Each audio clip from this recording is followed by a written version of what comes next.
इस वीडियो में important stock के बारे में डिटेल में डिस्कशन करेंगे। सबसे पहले स्टार्ट करते हैं मार्क्सन फार्मा के बारे में। दोस्तों आज का परफॉर्मेंस यहाँ पे देखें मार्क्सन फार्मा में तो 12.54% का ज़बरदस्त जंप देखने को मिला है। ओके, उससे पहले मैंने आप अपने चैनल पे आपको अपडेट किया था कि best breakout stock for next week. उसके बाद आप यहाँ पे मैं नाम भी दे दिया था, Motilal Oswal, Tata steel, SAIL and Marksans. Okay, Marksans के बारे में भी बताया था। चलिए इसको समझते हैं, पहले मैं प्ले करके दिखाता अगर हूँ। 1 मंथ का चार्ट पैटर्न अगर हम देखें तो मोमेंटम अप ट्रेंड की ओर यहाँ पे दिखाई दे रहा है। अगर हम यहाँ पे 1 वीक का चार्ट पैटर्न अगर हम देखें तो 1 वीक के चार्ट में भी मोमेंटम अपसाइड मोमेंटम देखने को मिल रहा है। ओके, नाउ अगर हम यहाँ पे 1 डे का चार्ट पैटर्न में अगर हम आएँ तो 1 डे के चार्ट पैटर्न में यहाँ पे आप नोटिस करेंगे कि मनी फ्लो इंडेक्स अभी रिवर्सल का इंडिकेशन दे दिया है, ओवरबॉट जोन में नहीं गया है, अभी अच्छा खासा स्कोप बाकी है और भी ऊपर जाने के लिए। आरएसआई वैल्यू अगर हम देखें तो आरएसआई वैल्यू 70 से ऊपर कट करके ज़रूर ऊपर गया है, बट अगर ये दोबारा से नीचे कट के 70 से नीचे आने लगता है तब आप प्रॉफिट बुकिंग कर सकते हैं, बट अभी तो ये बाई का ही इंडिकेशन दिया हुआ है दोस्तों। तो क्या है, म्यूचुअल यहाँ पे मनी फ्लो इंडेक्स यहाँ पे बाई का सिग्नल दे रहा है, ये भी बोल रहा है कि it's good time. RSI value भी बोल रहा है कि अभी भी आप बाई कर सकते हैं। नाउ एमएससीडी क्या बोल रहा है 1 डे के चार्ट पैटर्न में? एमएससीडी ये बोल रहा है कि जो सिग्नल लाइन है और एमएससीडी लाइन है दोनों के बीच का जो गैप है वो बहुत कम देखने को मिल गया है। तो ये तो बहुत अच्छा चीज़ है ना, देखने को कम मिल गया है। और अब जो है ये दोनों एक दूसरे को कट भी कर सकते हैं। अगर इसको कट करेंगे, अभी तो कट किया भी नहीं है, 20% का सर्किट लगने के बाद भी ये कट नहीं किया है। अगर क्रॉस ओवर देगा, पॉजिटिव क्रॉस ओवर देगा तो मोमेंटम तेज बना ही रहेगा, तेज़ी यहाँ पे और भी बन सकता है। तो दोस्तों यहाँ पे क्लियरली मैंने बताया था कि बहुत सारे ऐसे इंडिकेशन मिल रहे थे कि ये स्टॉक अभी भी ऐसा नहीं है कि 20% का सर्किट लग गया तो अब भागेगा नहीं। अभी तो अच्छा इसको बाकी है, अभी तो स्टार्ट ही हुआ था, राइट। चलिए और हम आगे दिखाते हैं आपको। को कम मिल रहा है और जीरो लाइन के ऊपर में अगर cross over positive cross over होता है तो ट्रेंड जो पॉजिटिव ट्रेंड है वो ज़बरदस्त देखने को मिलता है, ये रैली तूफानी देखने को मिलता है। और तो दोस्तों यहाँ पे क्लियरली मैंने आपको बताया था कि ये बेहतरीन मोमेंट बन रहा है मार्क्सन फार्मा में, और मैं अपने टेलीग्राम चैनल पर भी आपको अपडेट किया था।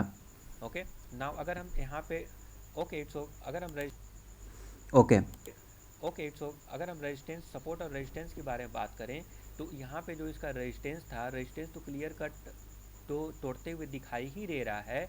उसके अलावा दोस्तों यहाँ पे आप नोटिस करेंगे कि ये जो मैं ट्रेंड लाइन ड्रॉ किया हूँ यहाँ पे रेजिस्टेंस फेस किया था, इस जगह पे रेजिस्टेंस, इस जगह पे रेजिस्टेंस, कई जगह पे रेजिस्टेंस फेस करते हुए यहाँ पे ज़बरदस्त तरीक़ा से उसको तोड़ दिया। ओके, तो ये जो ज़बरदस्त तरीक़ा से तोड़ा है ये क्लियर इंडिकेशन है कि ट्रेंड जो है कंटिन्यू रह सकता है।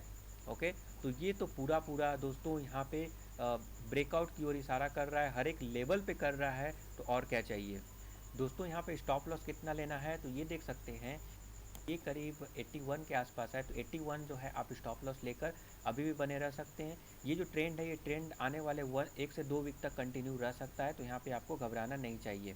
ओके, तो ये बहुत ही बेहतरीन स्टॉक है दोस्तों।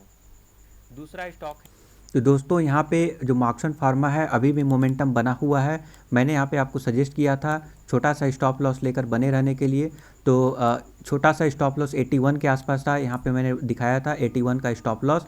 अभी भी मोमेंटम जारी है। अगर एमएससीडी देखें तो अभी क्रॉसओवर दिया है, ज़बरदस्त यहाँ पे पॉजिटिव क्रॉसओवर दिया है, और ये दोनों के बीच का जो गैप है वो बहुत ही बड़ा वाला कैंडल देखने को मिल रहा है। जो एमएससीडी लाइन है और यहाँ पे सिग्नल लाइन है वो ज़बरदस्त यहाँ पे मोमेंटम अभी दिखा रहा है। तो मुझे लगता है कि अभी भी आपको बने रहना चाहिए, अभी भी तेज़ हो सकता है। तो मेरे कहने पर जो लोग बाई किए होंगे वो तो बल्ले बल्ले। ओके, कई सारे लेवल मैंने आपको बताया था, उसके आधार पर मैं बताया था कि एक नहीं कई सारे इंडिकेटर अप ट्रेंड की ओर ही इशारा कर रहे थे, यही बोल रहे थे कि ऊपर ही जाएगा। अगला स्टॉक देखते हैं क्विकली, दीपक नाइट्राइट। अगर दीपक नाइट्राइट में इस ट्रेंड लाइन को देखें तो ये ट्रेंड लाइन पे ज़बरदस्त तरीक़ा से सपोर्ट ले रहा है। तो ये जो सपोर्ट है वो बेस्ट टाइम होता है बाइंग करने का, बाई ऑन डीप करने का। तो ओके, तो ये आपका फेवरेट स्टॉक हो सकता है। देखिए इस जगह पे देख सकते हैं, इस जगह पे सपोर्ट लिया, इस जगह पे सपोर्ट लिया और अगेन इस जगह पे सपोर्ट लिया। तो कल के डेट में मुझे लगता है कि ये थोड़ा तेज़ी बन सकता है। तो अभी ये कंसोलिडेशन फेज चल रहा है दीपक नाइट्राइट में। हालांकि दीपक नाइट्राइट बेहतरीन स्टॉक है, आपको बेहतरीन रिटर्न ऑलरेडी दे चुका है और बहुत ही कम रिस्क भी यहाँ पे इन्वॉल्व है, फाइनेंशियली भी स्ट्रॉन्ग है, तो किसी भी तरह का कोई प्रॉब्लम नहीं है। वैल्यूएशन भी ज़्यादा नहीं है, ऐसा नहीं कि वैल्यूएशन वाइज बहुत कॉस्टली हो गया है लाइक डिक्सन, ऐसा भी नहीं है। तो मुझे लगता है कि Deepak Nitrite it's a right time to buy. अगर इंटर करना चाहते हैं तो आप इंटर कर सकते हैं। ये कल के डेट में तुरंत फटाफट से रिटर्न नहीं देगा, बट दे भी सकता है, बट मुझे ऐसा लगता है कि ये बाई ऑन डिप करने का अच्छा मौका है, क्योंकि जो ये ट्रेंड लाइन को सपोर्ट ले रहा है, आप सपोर्ट लेवल पे जो है बाई कर रहे हैं। ओके, अगर इसका रेजिस्टेंस देखें तो 1700 को तोड़ना मुश्किल लगता है। अगर 1700 को तोड़ेगा तभी डाउन ट्रेंड दिखा सकता है, बट मुझे लगता है कि 1700 के लेवल को नहीं तोड़ पाएगा और अभी जो है अप ट्रेंड की ऊपर जाएगा और ये सपोर्ट लेकर रिवर्सल देने की संकेत है। MACD भी अगर हम देखें तो MACD में यहाँ पे देख सकते हैं इन दोनों के बीच का गैप बहुत ही कम है। अगर दोनों क्रॉस ओवर अगर देगा तो ज़बरदस्त तेज़ी हो सकता है। हालांकि ये एक साइडवेज में तो ज़रूर है, क्लियर इंडिकेशन तो नहीं है, क्योंकि ये एक सपोर्ट लेवल पे है, इसलिए मैं सजेस्ट कर रहा हूँ। फटाफट से ये नहीं भागेगा, आपको मे बी 3 मंथ तक आपको होल्ड करना पड़ेगा। नेक्स्ट क्वार्टर के रिजल्ट आने तक होल्ड करेंगे तो अच्छा खासा रिटर्न यहाँ पे देखने को मिल सकता है। तो ये थोड़ा सेफ भी है, तो कई सारे प्लस पॉइंट है, इसके आधार पे मैं बता रहा हूँ और आपके पोर्टफोलियो में भी होगा। अगला स्टॉक है सेल। दोस्तों अगर सेल के बारे में बात करें तो मनी फ्लो इंडेक्स अगर हम देखेंगे तो अभी भी अप ट्रेंड की ओर इशारा कर रहा है और ओवरबॉट जोन में भी नहीं गया हुआ है, तो ये अभी अच्छा मौका है। और यहाँ पे आप देख सकते हैं RSI वैल्यू भी अभी 50-60 से एबव गया है और अप ट्रेंड की ओर इशारा कर रहा है। MACD अगर लाइन देखें तो MACD मैं मंथली चार्ट में दिखा रहा हूँ, ठीक है। मंथली चार्ट में अगर MACD देखें तो ये दोनों एक दूसरे को क्रॉस ओवर दिया है, मतलब सिग्नल लाइन और MACD लाइन एक दूसरे को कट किया हुआ है। अब इसी चीज़ को हम देखते हैं वीकली चार्ट में। ओके, उससे पहले मंथली चार्ट में जो ट्रेंड लाइन जो बन रहा है उसको हम लोग एक नज़र देख लेते हैं। इस ट्रेंड लाइन पर नोटिस करेंगे तो इस लेवल पे रेजिस्टेंस फेस किया, इस लेवल पे रेजिस्टेंस फेस किया और यहाँ पे तोड़ दिया। उसी टाइप से दोस्तों ये वाला जो ट्रेंड लाइन है, इस जगह पे रेजिस्टेंस फेस किया, इस जगह पे रेजिस्टेंस फेस किया और इस जगह पे तोड़ दिया। तो ये सारे इंडिकेट कर रहे हैं कि ज़बरदस्त तेज़ी बना हुआ है। तो मंथली लेवल पे अगर मंथली वाइज देखें, अगर मंथ के चार्ट पैटर्न में देखें तो up trend clear cut breakout देखने को मिल रहा है। ओके, नाउ अभी हम यहाँ पे वीकली चार्ट पैटर्न में आएंगे। वीकली चार्ट पैटर्न को देखते हैं। दोस्तों यहाँ पे नोटिस करेंगे इस ट्रेंड लाइन पे रेजिस्टेंस फेस कर रहा था, अप ट्रेंड में ही रेजिस्टेंस फेस कर रहा था। तो इसके बाद जो है यहाँ पे आप नोटिस करेंगे कि अभी जो है ये ब्रेकआउट हो चुका है। वीकली चार्ट पर भी ज़बरदस्त ब्रेकआउट यहाँ पे दिखा रहा है। अगर हम 1 डे के चार्ट पैटर्न में देखें, जो कि स्विंग ट्रेडिंग के लिए बेस्ट मौका माना जाता है, तो 1 डे के चार्ट पैटर्न में भी आपको यहाँ पे आप नोटिस करेंगे कि इस लेवल पे सपोर्ट लिया, इस लेवल पे सपोर्ट लिया, उसके बाद इस लेवल पे सपोर्ट करके ब्रेकआउट दिया है और आज भी आपको पॉजिटिव ही दिया है, कुछ अच्छा खासा 2-3% का रिटर्न आज भी दिया है। ओके, तो है ना बेहतरीन चीज़ यहाँ पर। अगर हम डेली चार्ट पैटर्न में देखें तो MACD लाइन और सिग्नल लाइन क्रॉसओवर दिया है, पॉजिटिव क्रॉसओवर हुआ है और ये भी इंडिकेट कर रहा है कि अभी अप ट्रेंड में है और ऊपर जा सकता है। RSI भी यही बोल रहा है कि अप ट्रेंड में है, ऊपर जा सकता है। मनी फ्लो इंडेक्स भी यही बोल रहा है कि अप ट्रेंड में है, ऊपर जा सकता है। ओके, तो हर एक लेवल पे ब्रेकआउट दे चुका है और सेल मुझे लगता है कि ईजिली 144 का टारगेट तो अचीव कर ही लेगा। ओके, 144 मैं बहुत ही कंजर्वेटिव आपको दिखाया हूँ, कंजर्वेटिव टारगेट दिया हूँ। हालांकि इससे और भी ऊपर जाने का ह्यूज पोटेंशियल है इसमें। तो 144 के बाद भी आप बने रह सकते हैं। आप ट्रेलिंग स्टॉप लॉस लेकर स्टॉप लॉस बढ़ाते जाइए और एंजॉय कीजिए सेल। अगला स्टॉक पे आते हैं डिक्सन टेक्नोलॉजी। दोस्तों डिक्सन टेक्नोलॉजी में मैं 1 डे के चार्ट पैटर्न में जो ट्रेंड लाइन ड्रॉ किया हूँ, इस ट्रेंड लाइन पे आप नोटिस करेंगे तो ज़बरदस्त ये सपोर्ट और रेजिस्टेंस की तरह काम कर रहा है। ये देखिए सपोर्ट लिया, इस जगह पे सपोर्ट लिया और अभी मुझे लगता है कि इस लेवल पर भी सपोर्ट ले सकता है। ओके, ऊपर में रेजिस्टेंस देखें तो इस जगह पे रेजिस्टेंस फेस कर रहा है। तो अगर ये ब्रेकआउट अगर होगा तभी मोमेंटम बन सकता है। इस लेवल पे अगर आप बाई करना चाहते हैं तो कल के लेवल पे आप बाई कर सकते हैं, क्योंकि इस ट्रेंड लाइन को मुझे लगता है कि फिर से सपोर्ट लेगा और सपोर्ट लेने के बाद जो है फिर से एक बार ऊपर जाने के लिए कोशिश करेगा। बट एक चीज़ आपको यहाँ पे ध्यान रखना है कि जो MACD है, MACD यहाँ पे निगेटिव क्रॉसओवर दिया है, यहाँ पे निगेटिव क्रॉसओवर दिया नहीं है बट दे सकता है, राइट।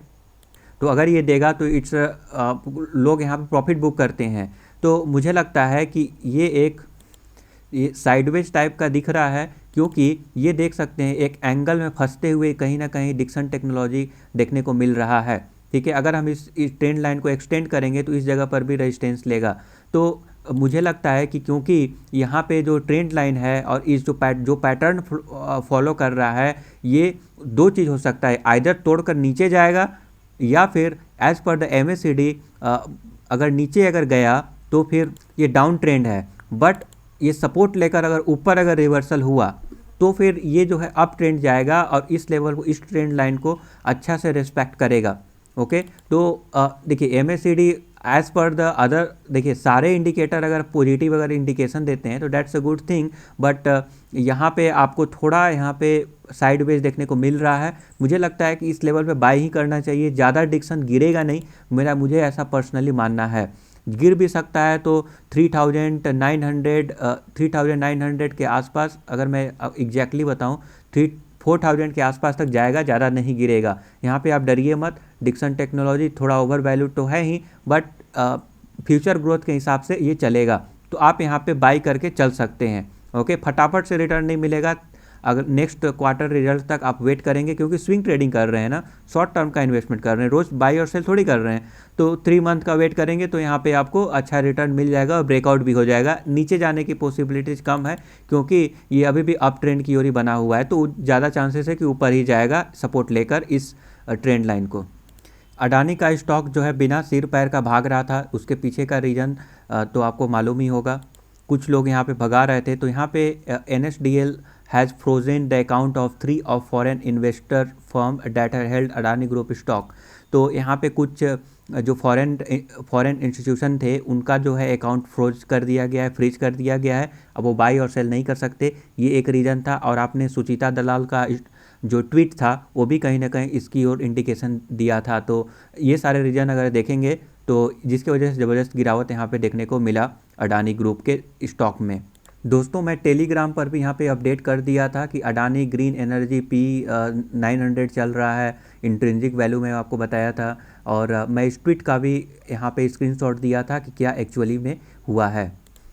दोस्तों, अडानी के शेयर में जो लोग ट्रेड करते हैं तो ये रिस्क तो इवॉल्व भी होता है कि कभी भी इन द नाइट या फिर कभी भी कुछ भी ऐसा न्यूज आ गया तो लोअर सर्किट लग जाते हैं और सेल लोग नहीं कर पाते हैं। तो वैल्यूएशन जानना बहुत ज़रूरी है। कोई स्टॉक अगर ऐसे तेज़ी से भाग रहा है तो आप वैल्यूएशन ज़रूर देखिए। ओके, मेरा पर्सनली बोले तो मैं अब सेल कर दूंगा था, लकीली मैं सेल कर दिया था। ऐसे मुझे तो पता नहीं था कि ऐसा कुछ होगा, बट फिर भी मैंने सेल कर दिया था और मैं बाहर आ गया था अडानी, क्योंकि मुझे लग रहा था कि बहुत ज़्यादा भाग चुका है कहीं ना कहीं, तो अब मुझे प्रॉफिट बुक कर लेना चाहिए था, जिसके वजह से मैं तो भाई बच गया। अब जो लोग फंस गए होंगे वो थोड़ा प्रॉब्लम यहाँ पे हो सकता है, रिस्क तो इन्वॉल्व होता ही है। लोअर सर्किट लगा हुआ है, अगर सेल करने का मौका मिले तो आप कर सकते हैं, अदरवाइज़ क्या कर सकते हैं फिर। Thank you for subscribing the YouTube channel. Have a nice day.